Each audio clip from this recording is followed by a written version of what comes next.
Would you rather have $500,000 grow to $4 million or $8 million? In this educational episode, I'm going to address how laser funds have outperformed the market indices that they're actually linked to. Get ready, I'm going to blow you away.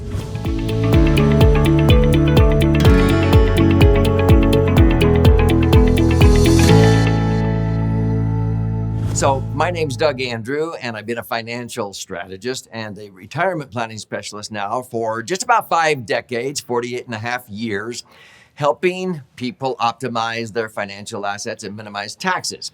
One of my favorite financial instruments, bar none, that allows people to accumulate their money tax-free and then be able to access their money totally tax-free. And when they die, whatever is left behind blossoms and transfers income tax-free, increases in value, is what I call a laser fund. And I wrote my 11th book titled The Laser Fund. Stay with me to the end because I want to gift you a copy of this 300-page book.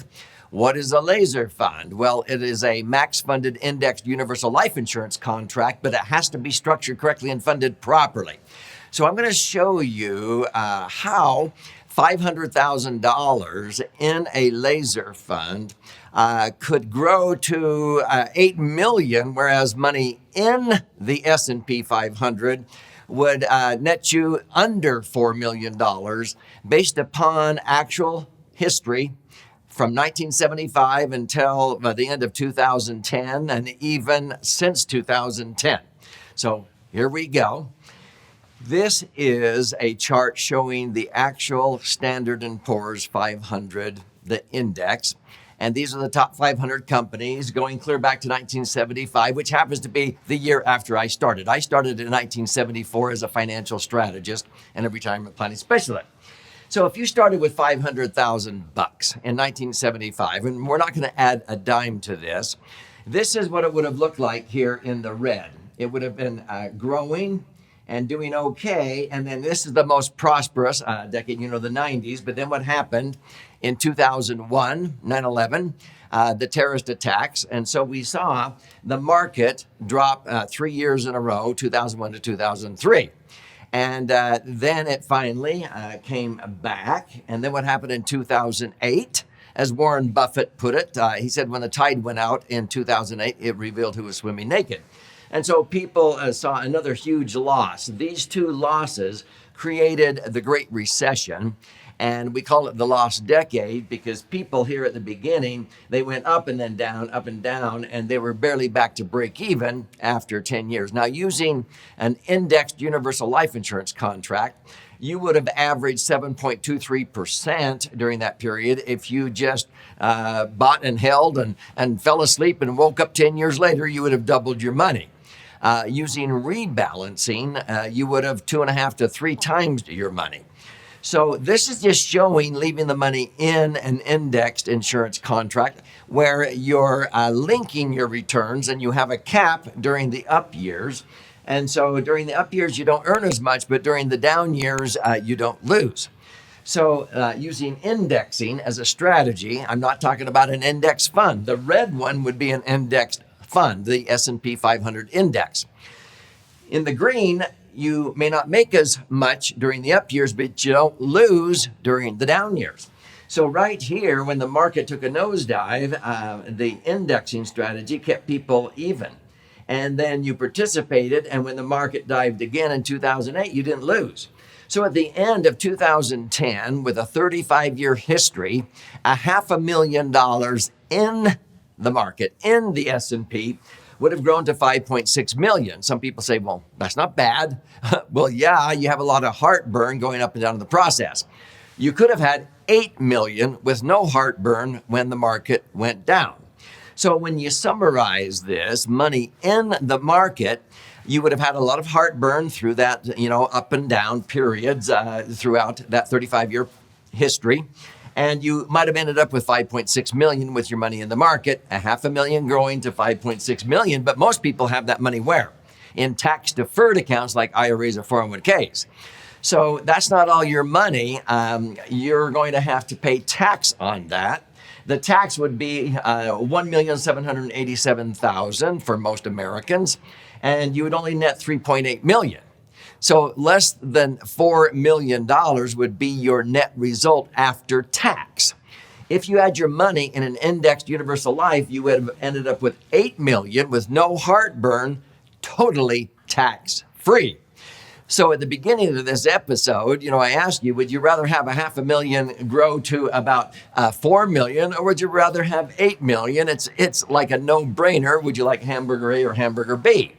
So how does this work? How does it happen? When we look at this, sometimes you will hear advisors say, well, hang in there. The stock market will average you about 12%. Well, that's not really true. Even if you could earn 12%, $1 million nest egg should generate $120,000 a year of cash flow without depleting principal when you're retired, right?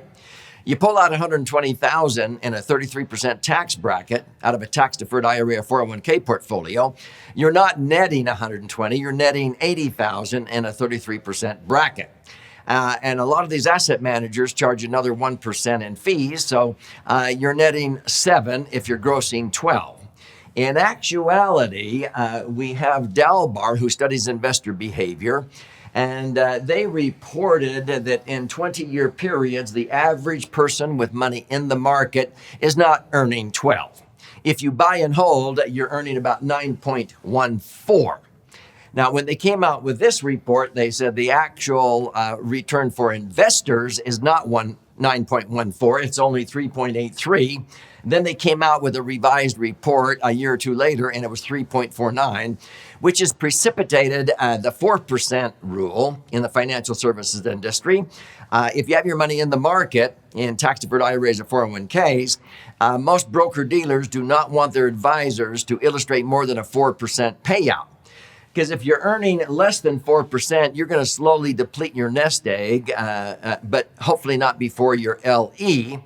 And so they only want you to pull out 4%. If you pull out more than that, you have to sign a hold harmless agreement that you won't sue them for you outliving your money. That's called the 4% rule. The actual return if you bought and held would be 9, but if you could earn 9, you're not netting 9 after tax. In a 33% bracket, you're netting 6. After fees, you're netting 5. So I would rather earn a rate of return of 8 or 9 or 10% tax-free. And I've been able to accomplish that using max-funded indexed universal life. When we look at really bad periods like that Great Recession that I showed you here, if we just carve out that 12-year period starting in November of 1999, ending in November 2012, we saw the S&P 500, as I indicated, after the 9/11 terrorist attacks, go down. $1 million would have continued to go down to around 650,000. Some people down to 600, even 500,000. And it took 4 years to make back what they lost to be able to get back to break even. And then in 2008, most Americans lost 40% again for the second time in that 12-year period in 2008. Now, people who had indexed universal life, they may not have made much of anything when the market was going down, but they stayed up here. And as soon as it turned around, they picked up from here and continued. And so what was the actual result for people who owned indexed universal life insurance?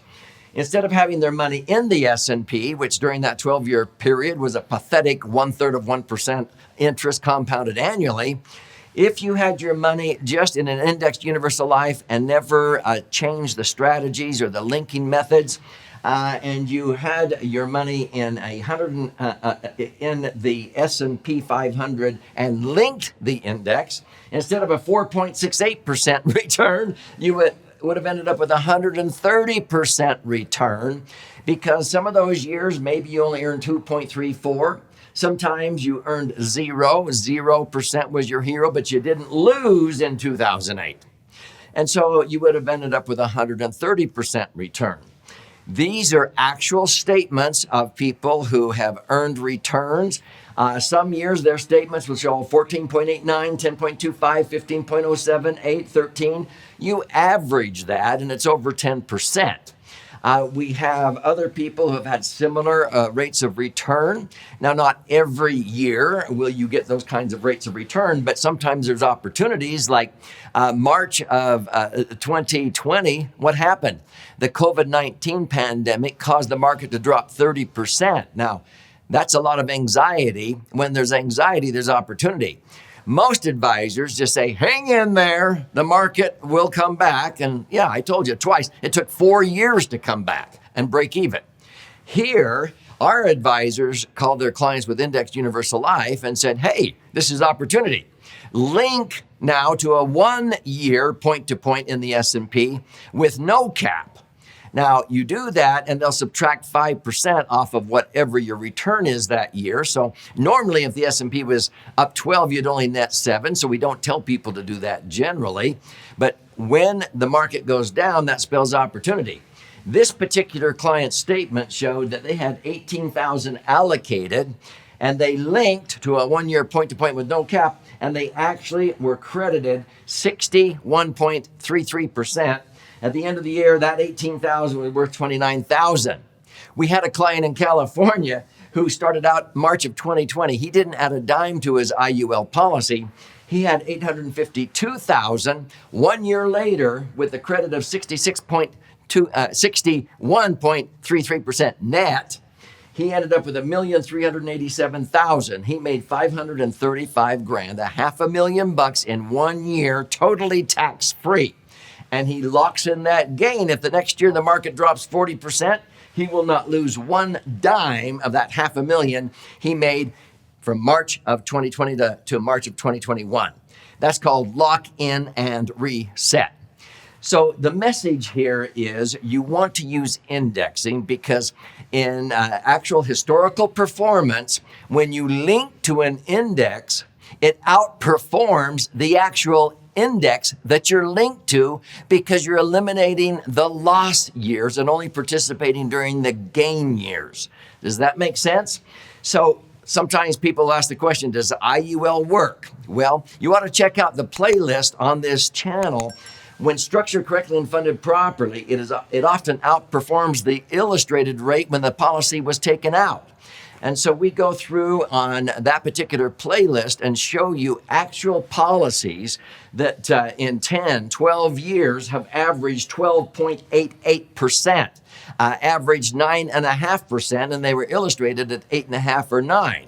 Yes, this is incredible. It allows you to be able to participate when the market goes up and not lose when the market goes down.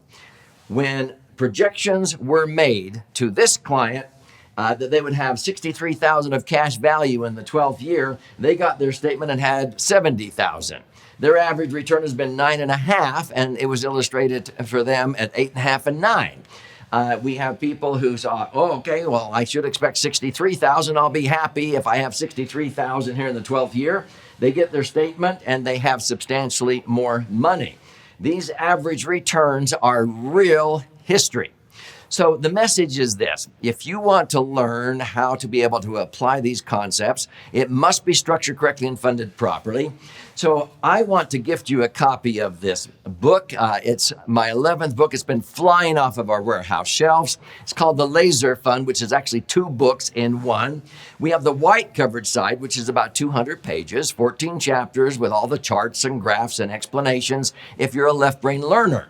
If you're a right brain learner, you flip the book over here to this orange side. This is about 100 pages, 12 chapters with 62 chicken soup for the financial soul stories of how the LASERFund can be used for all kinds of financial goals, not just retirement, college funding, emergency funds, working capital for business, real estate management, and on and on and on. It's like the dream solution. It's like a financial Swiss Army knife with all kinds of uses. And so here's how you claim your free copy. You simply go to laserfund.com, LASERfund.com, or click on the link below. You contribute a nominal amount towards the shipping and handling. I cover the rest of that, and I will pay for the book and fire out a hard copy to to you. There's options there to listen and learn, watch and learn. There's even a master class if you want to master this so you don't miss out, where you could maybe double your retirement nest egg and double or even triple your net spendable income during your golden years. Because this is about you and your brighter future.